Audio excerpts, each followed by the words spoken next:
Alright, hello citizens of the Nigelverse. It is Nigel here once again, and this is going to be another wrestling review. So, are you having a good day? I know I am. And Spyro, a brand new Spyro game got announced. I'm pretty happy. I did a reaction to it. It's up on the channel. Go check that out. But now it's time to ruin that day, because it's time to get into the first of our Awful Month reviews. And this was... I wouldn't say, compared to everything else we're going to look at for the rest of the month when it comes to Awful Month, we're still in the safe territory. Just because we're in the safe territory doesn't mean we're in the good territory, though. It's time to kick off the year that was 1995 in the WWF with the 1995 Royal Rumble. And also, sorry if you hear the fan going. It's pretty warm, and I'm not trying to burn up. But, of course, as always, I am not professional wrestling reviewer or analyst or anything like that. Just a man who enjoys a good time. And and I guess that's the theme of the month, Awful Month, I sadly did not have a good time at all watching this show. Save for a couple things, but even those couple things were not enough to save the show. So, without further ado, let's get right into it. Now, a couple things before we begin.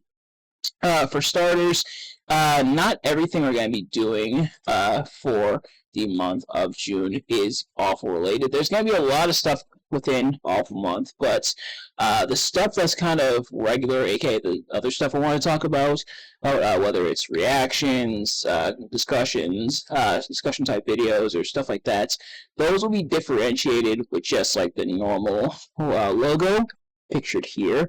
However, for the stuff that is Awful Month related, it will have a ribbon on it, and a special Awful Month ribbon pictured right here. So just wanted to put that out there. Stay tuned for that, and keep that in mind.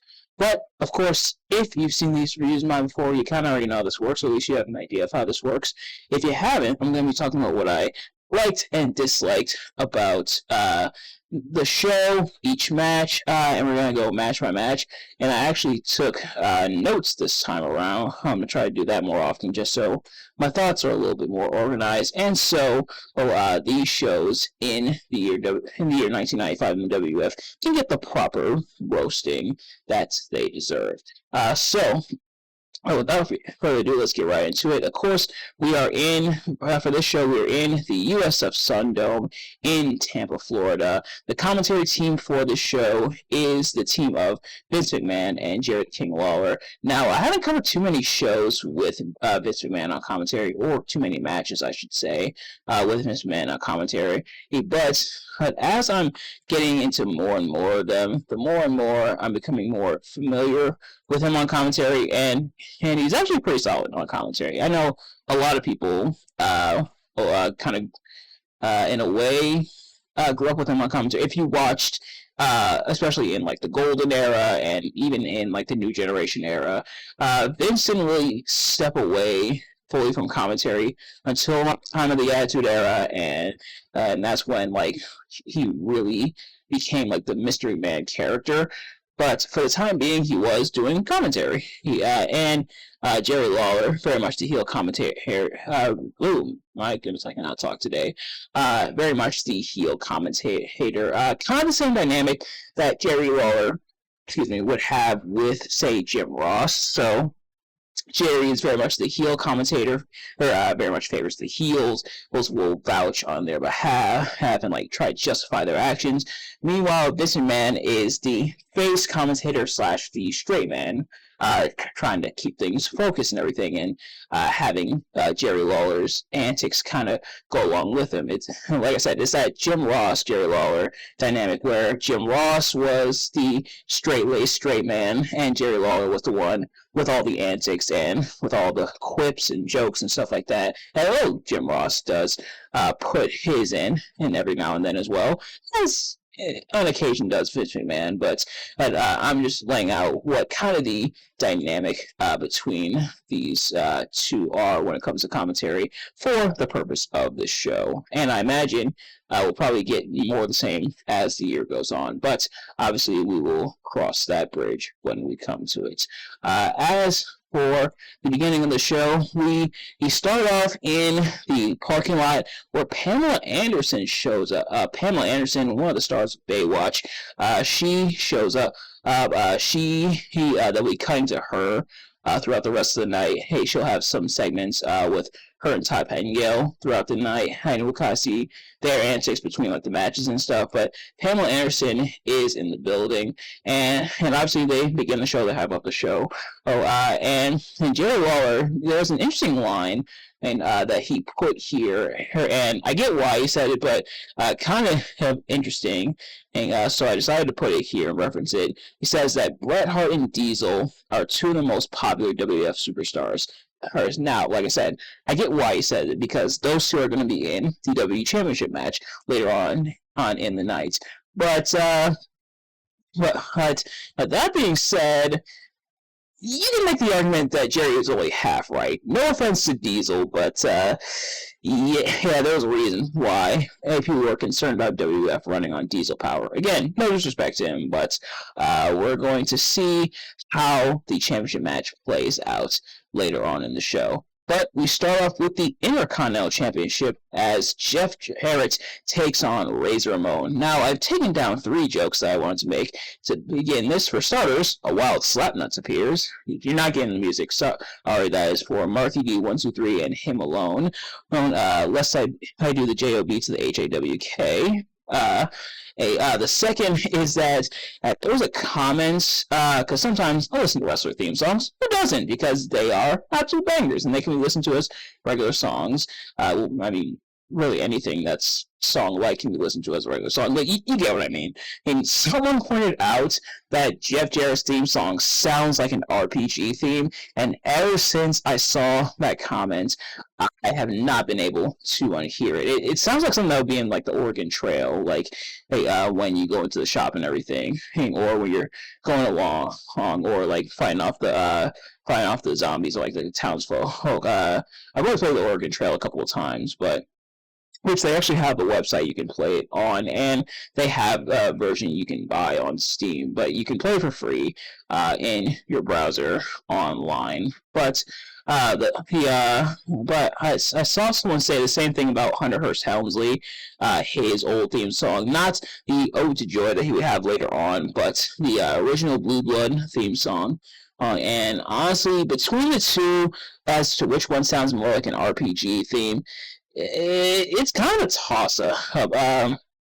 Like, Helmsley sounds like it'd be one that would be in like one of the older Final Fantasy games, but nevertheless, RPGs aside, the third joke that I have is that the DOGG, the Road Dog / the Roadie at this point, is accompanied by the JEFF, JARRETT, and wow, how these two would have very different roles when it comes to the Attitude Era. One, even in a different company. But as for this match here, actually, before we get into the match, a couple other things I want to mention. For starters, Jeff Jarrett, it's crazy that 31 years later, Jeff Jarrett is technically still going. I don't think he's wrestled a match in a bit on AEW. I could be wrong, but Jeff Jarrett is still going. He's still wrestling, which is crazy to think about. The places wrestling takes you. Almost 31 years later, Jeff Jarrett's still in the ring. He's very much a veteran at this point. We've seen the ups and downs when it comes to the Chosen One. But that is crazy. Razor Ramon, I noticed when he was coming out, he has 2 toothpicks. He has one like resting by his ear, and then the other in his mouth. And the one in his mouth, he like flings out. Why does he have the other one? It's just in case. It's just in case he drops the first one. Oh man, hand accidentally dropped it. Accidentally fell out of my mouth. Well, good thing I got this other one handy. Here we go. So that was kind of weird. But Razor also has the hometown/home state advantage because Razor Ramon is billed from Miami, Florida. We are obviously not in Miami. We are in Tampa, but it's close enough. They still represent, and he still gets a pretty big pop when he comes out. As for the match itself was okay. It really takes a while to really get going. There's a lot of shtick from Jeff Jarrett alongside him and the roadie, which they had the partnership. Jeff Jarrett had the song "With My Baby Tonight." As it turns out, in kayfabe, roadie was actually the one who sang it, but at this point in time, I think this is before we even get to that aspect of it.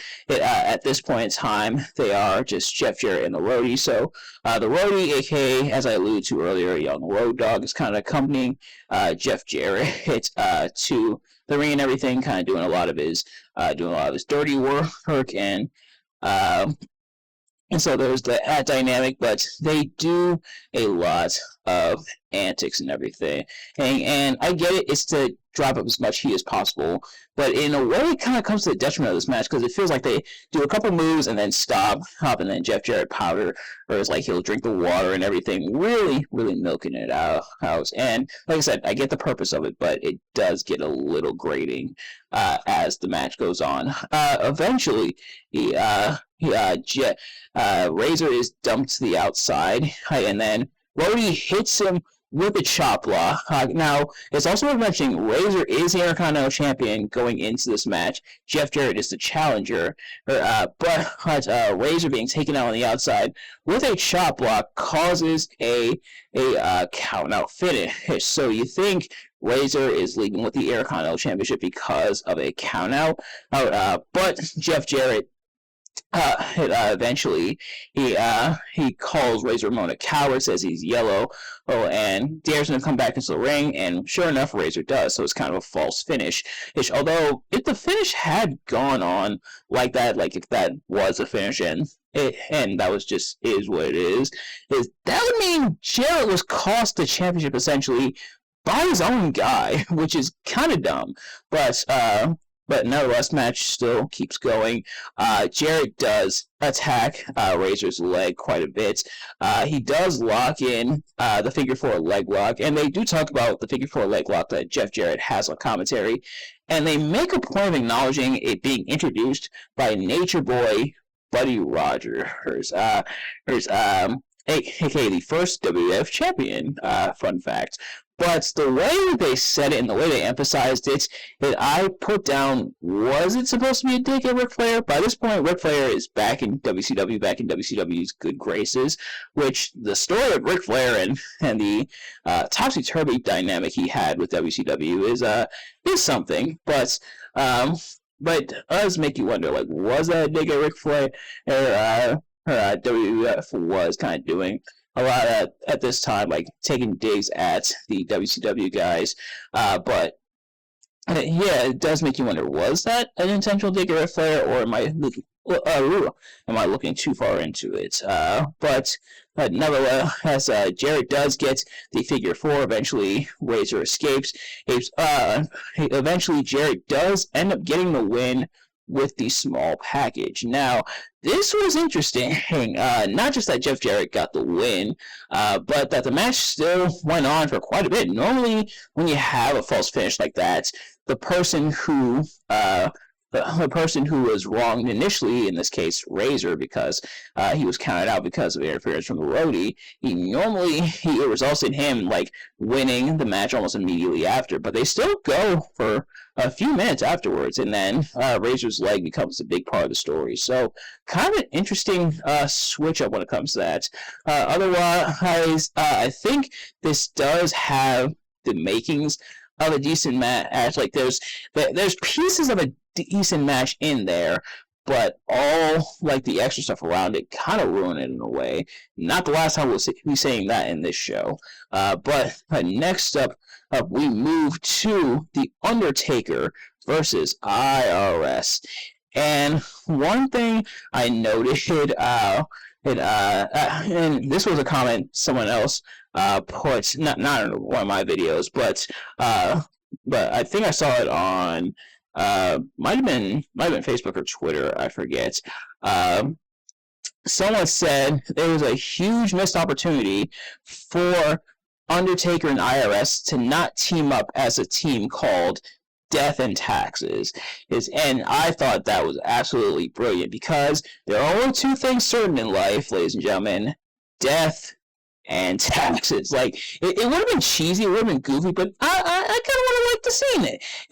But sadly, we did not get that. History was not kind enough to us on that note. But they also do bring up the history of Undertaker and Yokozuna, including their casket match. I believe this was I want to say this was at the Royal Rumble last year.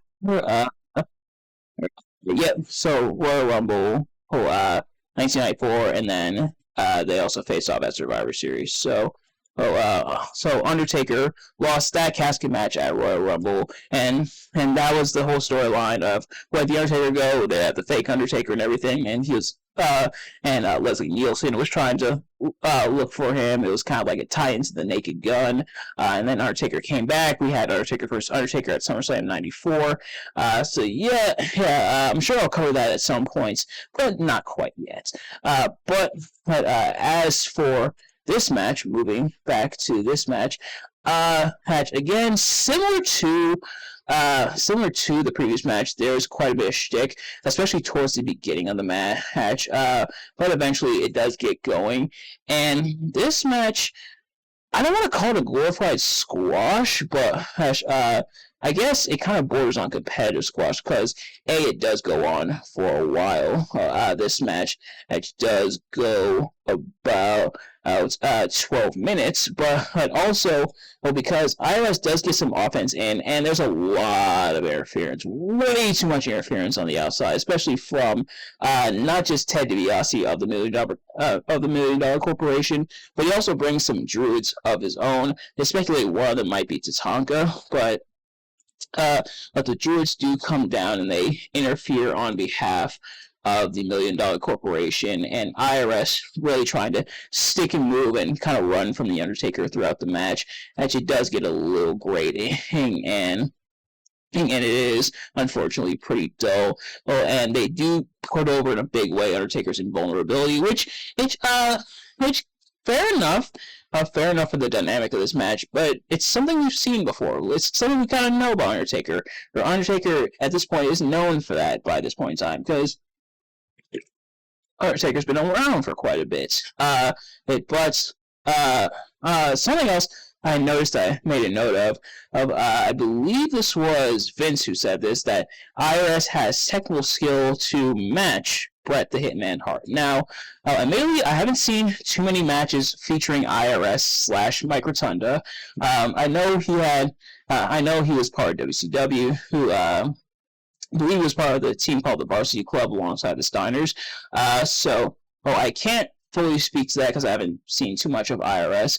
In fact, I think this might be the first IRS match I've actually reviewed for the channel now that I think about it. But do you guys agree with that? Let me know in the comments. That being IRS has technical abilities matching Bret Hart. I kind of put it down because I wanted to ask you guys, but I can't weigh on it for sure, so take that with a grain of salt. But eventually, all the interference aside, Undertaker eventually does get the choke slam, and it's funny because he nails the choke slam on IRS, but he still does like the tombstone pin anyway, where he does the full arms and the pop up and the tongue and everything.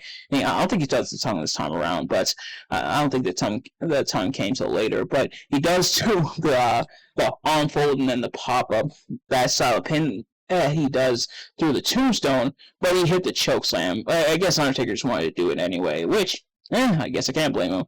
But, Undertaker wins.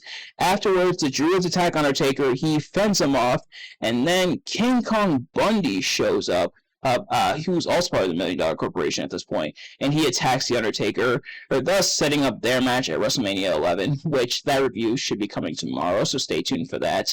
And they do steal the urn. The urn has been stolen. It will eventually be, I believe this is around the time where it will be melted down into chains for Kama, the Supreme Fighting Machine, but we're not quite there yet. But yeah, so the urn has been stolen. Undertaker now has King Kong Bundy to look forward to.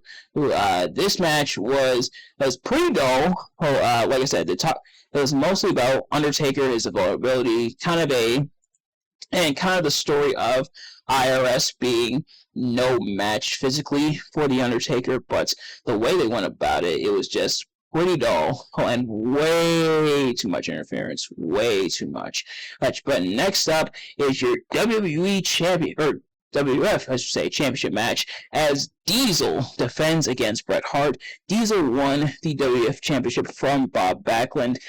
Bret Hart has challenged Diesel to this match. Actually, let me see exactly how this came about. Yeah.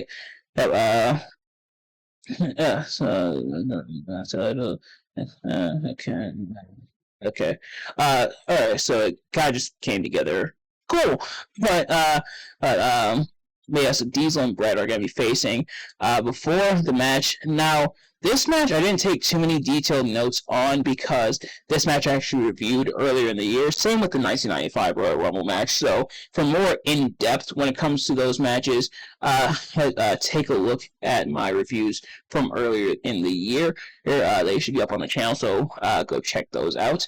But I guess I can talk about some of the other stuff surrounding this match. So both competitors are very serious, very stoic. They don't want to interact with Todd Pettengill, so showing them to take this match very seriously.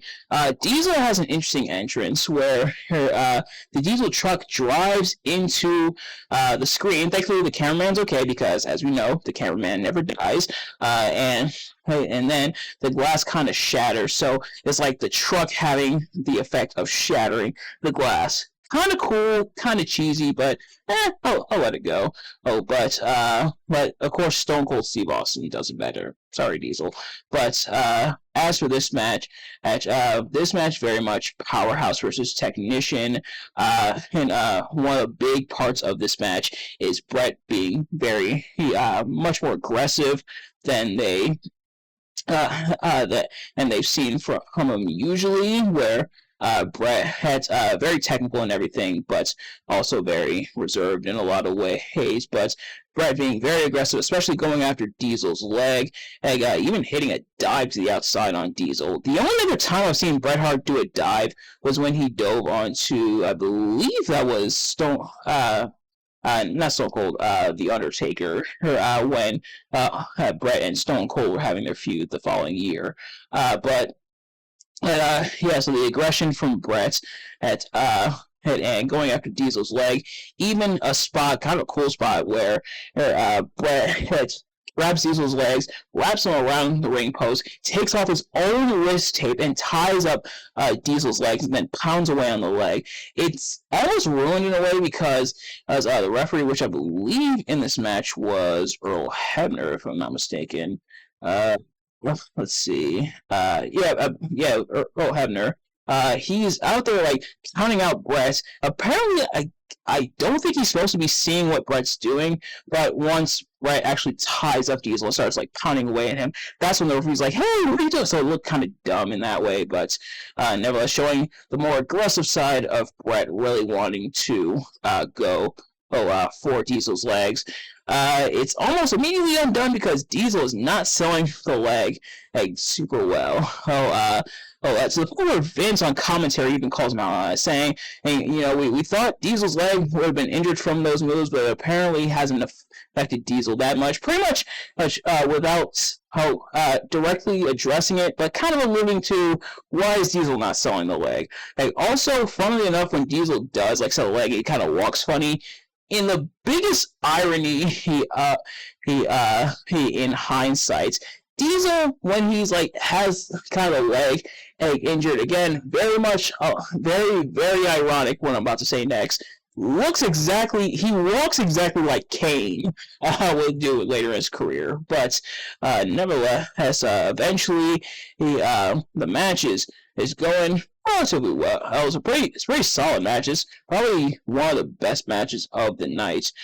But all of a sudden, the match is going a little too good because out comes pretty much everybody. First comes Owen Hart, who attacks Brett, and then eventually Bob Backlund come out, Jeff Jarrett and the Road Dogg come out, and I believe like one other person comes out, all to attack Diesel and Brett. And at first they stop starting the match with all the interference, and when Brett uses a chair on Diesel, like the referee saying the match has to continue. But then when everybody's out there and it becomes absolute chaos, that's when the referee ends the match in a disqualification. Oh, and Shawn Michaels was there too. That was the person I was forgetting. Which is weird that they would do that ending because, okay, Bob Backlund, that makes sense. And I guess it's because Diesel's the one who took the title from Backlund. Backlund had the feud with Bret Hart, and they're going to face at WrestleMania 11. Cool. Cool. Sean's in the Rumble. He has issues with Diesel. Cool. It makes sense. Owen has issues with Brett. Okay, makes sense. What are Jeff Jarrett and the Roadie doing there? And why does then everybody come back out, especially Owen and Sean? Why do they come back out to interfere in the match? And if you're going to do that, why not just make the match no disqualification or something like that? Yeah, it still would have been dumb. It still would have been kind of goofy, but at least the match would have ended conclusively. Like, I would rather it ends like kind of this wet fart and kind of an anticlimactic. It's supposed to add more like drama, intrigue, and oh, look at all this chaos, all these people want to be WWF champion, but it's pretty dumb. I rather would have just, and I know this might sound sacrilegious, but hear me out. I rather would have Diesel just beaten Brett outright, or just have like maybe one of those people, maybe just Sean, show up and cause disqualification, or something like that. I know a lot of people have like mixed feelings about like DQ finishes and stuff like that. I'm not fully against them. It depends on how you do it. That's kind of my rule of thumb. But they went through all these people like, well, we gotta get this guy, these two, we gotta have all this chaos. It ends so anticlimactically, and the fans are absolutely pissed. And understandably so, because what the hell is that? Like, just an absolute cluster of an ending. Again, I get it, build more drama, build more intrigue. That is not the way you do that, though. But nevertheless, Diesel and Brett chase off the rest of the competition. Not the rest of the competition, but everybody else who showed up. They have a show of respect. They hug it out. Cool for them, I guess, but just why go through all this just to get to that conclusion.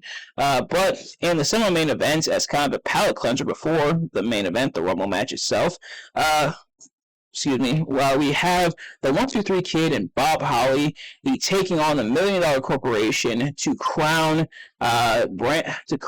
new tag team championships. So I'm gonna check to see how the tag titles were vacated. But before that, I will say this both these teams kind of feel thrown together. Somehow Bob Holly and 1-2-3 Kid, which speaking of people who would be very different in the Attitude Era, both Hardcore Holly and X-Pac, respectively, would go on to do very different things in the Attitude Era. But somehow they feel even more thrown together than $1 Million Corporation, because at least the $1 Million Corporation is united under a manager. Diesel and Michaels were the tag team champion, and they were the two dudes with attitudes. I forgot they won the tag titles twice. As I know about the reign in 90 and later on 95, but I forgot they also won it beforehand. But they were infighting, so they vacated the titles. They couldn't coexist, so the titles were vacated. Could you imagine something like that happening today? Like, could you imagine if that's how, like, John Cena and the Nexus, or John Cena and the Miz, or even like John Cena and Shawn Michaels? Why did they keep doing that with John Cena? I just realized. Why keep doing the whole can they coexist with John Cena? But like, hey, if the team can't coexist, strip them of the titles. Yeah, it's dumb, but at least it kind of makes sense. But nevertheless, the titles are up for grabs here. As for this match, it's kind of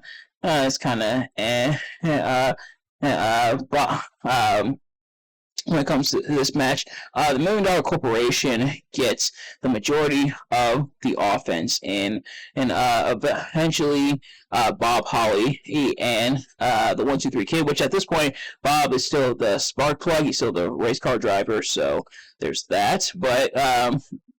But they try to come back. There are multiple incidental contact spots, not just between Bob Holly and the 1-2-3 Kid, but also between the $1 Million Corporation, which I should also mention is being represented by Tatanka and Bam Bam Bigelow. And yes, has the commentary of Tatanka being part of the $1 Million Corporation is very much there, but I'm not commenting on it.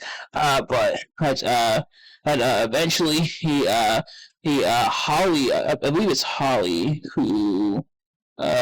Let's see. So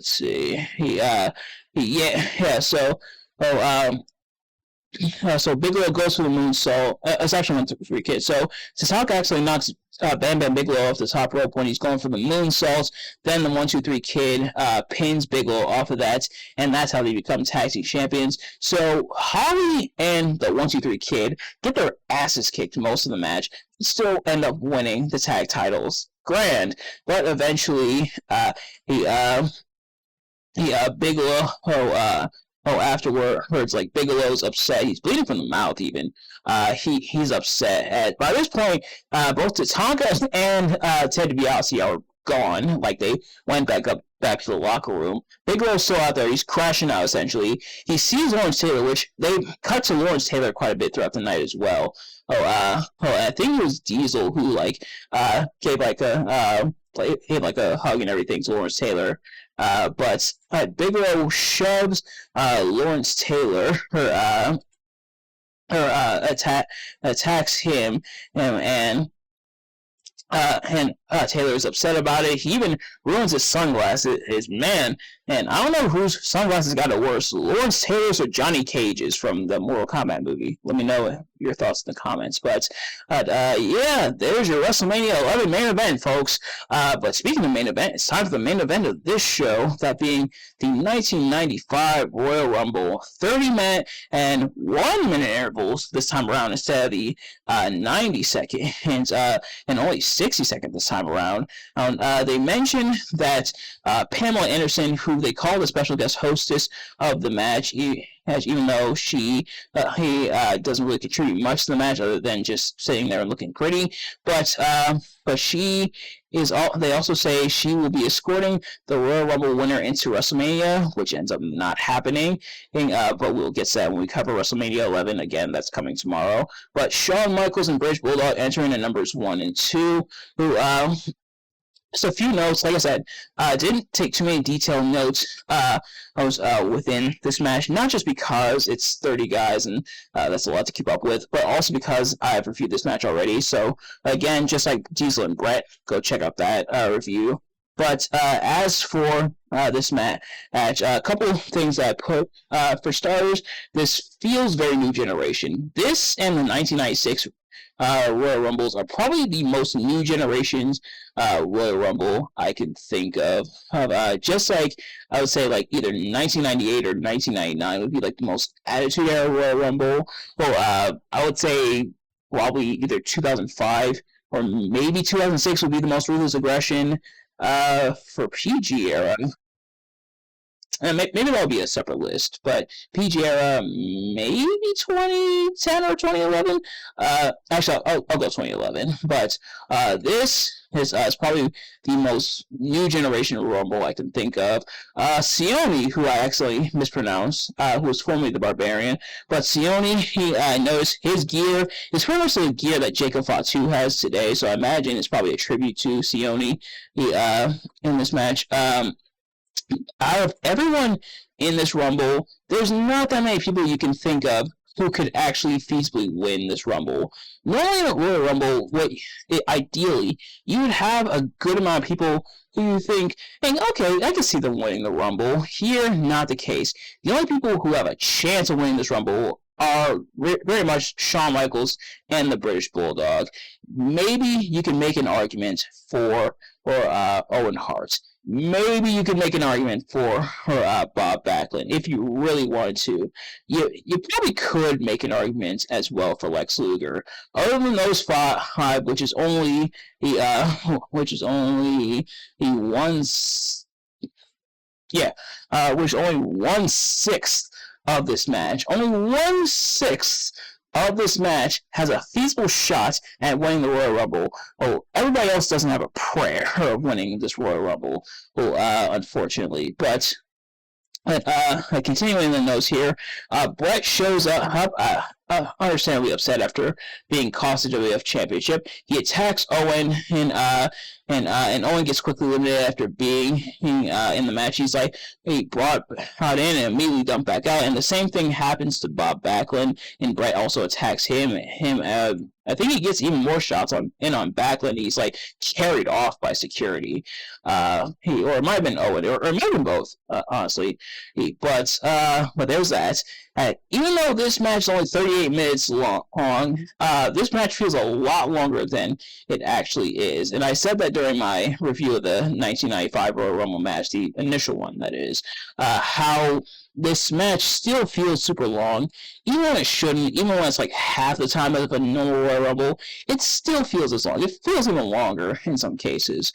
But continuing down, there's a lot of quick elimination, and like there are a lot of people who are not in this Rumble for very long before immediately being dumped out there again, like in, out, boom, boom, boom. And I guess kind of on it too, who go along with shortening the intervals.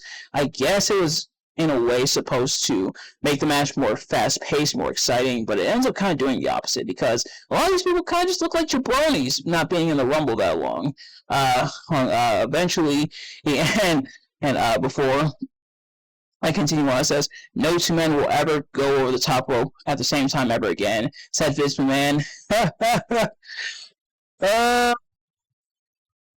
But anyway, the next thing I point out is that Henry Godwin does a very interesting it's a very interesting way to stay in the Rumble. He essentially did what I believe it was Shelton Benjamin did, where he's like hanging on for dear life, but his feet do not touch the floor at all, and then eventually he gets back into the ring. That takes some actual amazing strength and kind of agility as well, just like with Shelton Benjamin, and so that was very impressive. And my final official note is that according to commentary, this is the first time that numbers 1 and 2 make it all the way to the final two of the Rumble. And of course, number 1 and 2 and Shawn and British Bulldog. And of course, how the match ends. And Bulldog throws Shawn over, and you think he's won. They even play the music thinking Bulldog's won. Commentary, they're saying Bulldog won. Excuse me, something I did not address in my original review, and I'm correcting here, is Jerry Lawler actually called it, saying, I don't think Shawn got eliminated, and sure enough, Shawn comes back in, he dumps Bulldog over the top. They explain in comments on Howard Finkel, that is, announces that only one of Shawn's feet hit the rope, and they show the replay of Shawn, only one feet hitting. And now, I don't know if this has ever been addressed, but do both feet necessarily have to hit at the same time, or is it just if both feet hit, you're out, regardless? Because if Shawn put one foot down, then raise it up, and then put the other foot down, and then raise it up, and then kind of did that for a little bit, would that count Or is it just both feet touch no matter what, no matter when, and you eliminate? Hey, because oftentimes both feet hit the floor at the exact same time, and then they're eliminated. So I wonder what happened. I wonder if there's another Rumble that kind of addresses that. But nevertheless, Shawn does win the Rumble. He becomes the first person to win the Royal Rumble from the number 1 position. Thus saying other people have won it from number 1 as well. There's one person I can't tell you about who also won it from number 1, but Shawn is the first person in history to win from number 1, which people point out is pretty much the same as winning it from number 2. But hey, don't let facts get in the way of a good story. And so Shawn will be accompanied by Pamela Anderson. Does not happen, but again, we will get to that when we review WrestleMania 11. But, ladies and gentlemen, that is going to do it for this event, an event that it took me all week to finish. That's why this review is going up so late in the week, technically in the next week, because it took me a while to get through this event. But nevertheless, we made it through. I'm going to try not to have that happen because, like I said, I'm not trying to push this past June. Like, once Awful Month is over, I want to be done with WWF in 1995. In terms of the best and worst match of the night, the best has probably go to Diesel and Bret and the Royal Rumble match. The worst, honestly, the worst is probably every other match, but I especially put Undertaker versus IRS because it definitely felt like the weakest to me. But, ladies and gentlemen, that's going to do it for this review. Thank you all so much for watching. I hope you enjoyed. If you did, please do me a favor. Like, comment, subscribe, share with your friends, and turn on those post notifications so you know every single time I upload a video so you never miss an upload, including the stuff from Awful Month, which it's only going to get downhill from here. Like honestly, Royal Rumble 95 is one of the better pay-per-views from the Rumble, from the year 1995, meaning if this is the best we've got, then oh boy. But let me know in the comment section below your thoughts on my review of it. Hey, did you enjoy my review at least? Let me know. Thank you all so much for watching. I'll see you guys later. Peace.